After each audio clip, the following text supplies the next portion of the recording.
ಮೂರ್ತಿ ಒಂದು ನಗ್ನ ಮಾಡಿ ಅವ ಹಿಂದೂ ಅದನೋ ಸಾಬ್ ಅದನೋ ಮೊದಲ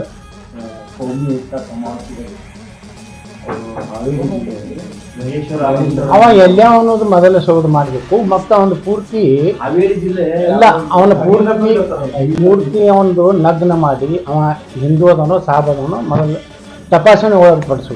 ಅವ ಮಾತಾಡೋಂಥದ್ದು ನೋಡಿದ್ರೆ ಮುಸ್ಲಿಂ ಮತಾಂಧ ಅದಾನ. ಹಿಂದೂಗಳ ವೇಷದಲ್ಲಿ ಕೆಲವೊಂದು ಮಂದಿ ಕರ್ನಾಟಕದಲ್ಲಿ ಸಾಬರ ಪೈಕಿ ಅದಾರ. ಅದಕ್ಕೆ ಅವ್ರನ್ನ ಎಲ್ಲನೂ ತಪಾಸಣೆ ಮಾಡಿ ಅವ್ರದ್ದು ಸುಂತಿ ಮಾಡ್ಕೊಂಡಾರೋ ಇನ್ನು ಹಿಂದೂ ಆಗ್ಯದಾರೋ. ಇಂಥ ಕಳ್ಳನ ಮಕ್ಕಳು ಸ್ವಾಮಿಗಳು ಸನಾತನ ಧರ್ಮದ ಬಗ್ಗೆ ಮಾತಾಡುವಂಥ ನೈತಿಕತೆ ಇಲ್ಲ. ಶಾನಿಹಳ್ಳಿ ಇರ್ಬೋದು, ಬಾಲ್ಕಿ ಇರ್ಬೋದು, ನಿಜಗುಣಾನಂದ ಇರ್ಬೋದು, ಮನಿ ಲಪುಟ ಇರ್ಬೋದು. ಮಹೇಶ್ವರಾನಂದ ಅದು ಇಟ್ಕೋಬಾರ್ದು ಹೆಸರು. ಅವರು ಮೆಹಬೂಬ್ ಸಾಬ್, ಗಜೂಬ್ ಸಾಬ್, ಚಂಡವಾಲೆ, ಹೆಸಡಿವಾಲೆ ಅಂತ ಅವ್ರಿಗೆ ಯಾಕೆ ಮಾತಾಡ್ತಾರೆ? ಹಿಂದೂ ಪರವಾಗಿ ಮಾತಾಡಲ್ಲ, ಕ್ಯಾಮೆ ಹಾಕೋದು. ಸನಾತನ ಧರ್ಮ ರಕ್ಷಣೆ ಮಾಡೋರು ಅಷ್ಟೇ ಕ್ಯಾಮೆ ಹಾಕೋದು. ಮುಸ್ಲಿಂ, ಇಸ್ಲಾಂ ಮತ್ತು ಲಿಂಗಾಯತ ಒಂದು ಅನ್ನೋಂಥವ್ರೆಲ್ಲ ಸಾಬ್ರೆ. ಅವ್ರು ಸಾಬ್ರೆ ಅದಾರ, ಲಿಂಗಾಯತರಲ್ಲ.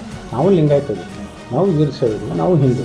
ಅವ್ರದ್ದು ತನಿಖೆ ಮಾಡಬೇಕಾದ್ರು ಅವರ ವಸ್ತ್ರಗಳನ್ನೆಲ್ಲ ತೆಗೆದು. ಅಂದ್ರೆ ಅವ್ರ ಉದ್ದೇಶ ಯತ್ನಾಳಗೌಡರನ್ನ ತೋರಿಸ್ಬೇಕು, ಯತ್ನಾಳಗೌಡರು ಯಾರು ಸಪೋರ್ಟ್ ಮಾಡ್ತಾರೆ ಅವ್ರನ್ನ ತೋರಿಸೋ ಉದ್ದೇಶ ಯಾರು ಸೋಲ್ ಭಾಳ ಮಂದಿ ಸೋಲಿಸ್ತಾರೆ ಹೋಗ್ಯಾರ.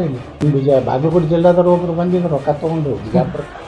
ಅವರು ಸೋಲಿಸ್ತೀನಿ ಅಂತ ಅವರೇ ಲಗ ಹೊಡೆದು ಸೋಲಿಸೋ ಮಂದಿ ಭಾಳ ಅದಾರ ಬಿಜಾಪುರ್ನಾಗ. ಏನಾಗೋದಿಲ್ಲ ಸದಾರ ಯಾರು ಇಂಥ ಲಪುಟ ನಾಯಕರು ಜೊತೆಗೆ ಯಾರು ವಿಜೇಂದ್ರನ ಹಿಂದೂ ಯಾರು ಇಲ್ಲ. ನಿಮ್ಮ ಜಿಲ್ಲಾದಾಗೂ ಒಬ್ಬ ಲೀಡರ್ ಅದಾನಲ್ಲ ಸೋಲಿಸ್ತೀನಿ ಅಂತ ಹೇಳಿ, ನಾನು ಸೋಲಿಸ್ತೀನಿ ಅಂತ ಬಂದು ಈಗ ತಾನೇ ಲಗ ಹೊಡೆದು ಹೋದ.